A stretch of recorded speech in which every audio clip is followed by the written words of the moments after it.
ఇక మాజీ మంత్రి కేటీఆర్ కొన్ని హాట్ కామెంట్ చేశారు. అవేంటో ఒకసారి ఇప్పుడు చూద్దాం. ఇక కాంగ్రెస్ ప్రభుత్వం సీఎం రేవంత్ రెడ్డిపై బీఆర్ఎస్ వర్కింగ్ ప్రెసిడెంట్ మాజీ మంత్రి కేటీఆర్ తీవ్రంగా వ్యాఖ్యలు చేశారు. అయితే శుక్రవారం తెలంగాణ భవన్లో కేటీఆర్ మీడియాతో మాట్లాడారు. 3D మంత్రంతో కాంగ్రెస్ పాలన చేస్తుందని విమర్శించారు. మోసం, విధ్వంసం, డైవర్షన్ చేయడమే కాంగ్రెస్ విధానమని అన్నారు. కంచె గచ్చిబౌలిలో పర్యావరణ హననం చేసిందని మండిపడ్డారు. అతిపెద్ద ఆర్థిక కుంభకోణానికి కాంగ్రెస్ తెరలేపిందని ఆరోపించారు. ఇకైతే దాదాపు 10,000 కోట్ల స్కామ్కు కాంగ్రెస్ తెరలేపిందని కీలక వ్యాఖ్యలు చేశారు మాజీ మంత్రి కేటీఆర్.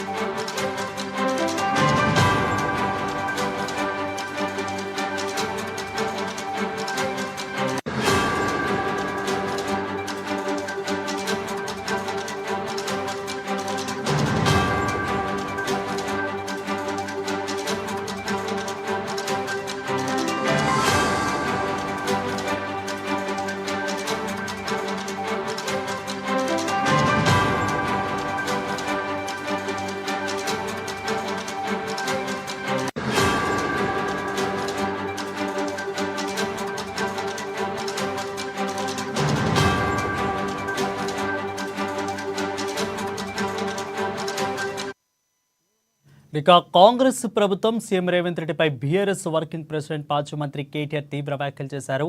శుక్రవారం తెలంగాణ భవన్లో కేటీఆర్ మీడియాతో మాట్లాడారు. 3D మంత్రంతో కాంగ్రెస్ పాలన చేస్తుందని విమర్శించారు.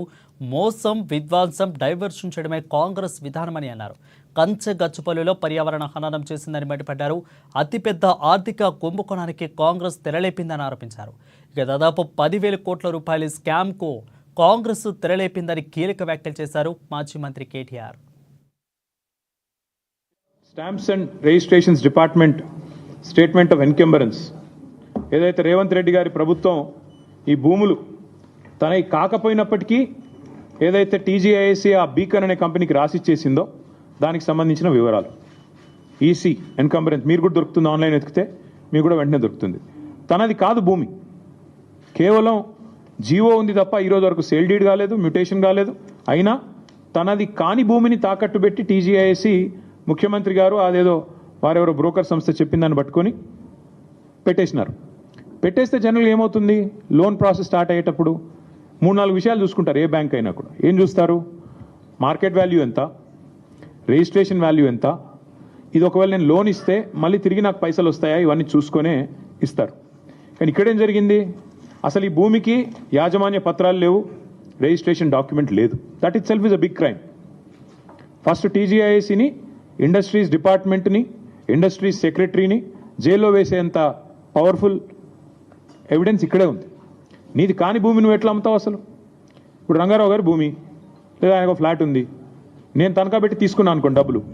ఫస్ట్ ఆఫ్ ఆల్ ఎవడన్నా ఇస్తే వాడిది తప్పే అవుతుంది, నాది కూడా తప్పే అవుతుంది. ఆయన నాది కాని దాన్ని తీసుకుపోయి నేను పెడితే నాది తప్పే, ఇచ్చే ఇన్స్టిట్యూషన్ కూడా తప్పే అవుతుంది. అట్లాగే ఇక్కడ తనకు సంబంధం లేని భూమిని ఇవాళ రిజిస్ట్రేషన్ పత్రం లేదు, యాజమాన్య పత్రం లేదు, ఏది లేకపోయినప్పటికీ ఒక నామమాత్రపు జీవో, అది కూడా ఎప్పుడు ఇచ్చారు, 26/6/2024లో జీవో నెంబర్ 54 ప్రకారం ఇచ్చేస్తున్నాం భూములు అని చెప్పి పేపర్ మీద మాత్రం ఇచ్చేసినారు. పేపర్ మీద తప్ప తర్వాత ఫాలో అప్ లేదు, సేల్ డీడ్ లేదు, రిజిస్ట్రేషన్ లేదు, మ్యూటేషన్ లేదు, ఏది జరగలేదు. కేవలం టైటిల్ ట్రాన్స్ఫర్ కూడా కాకుండానే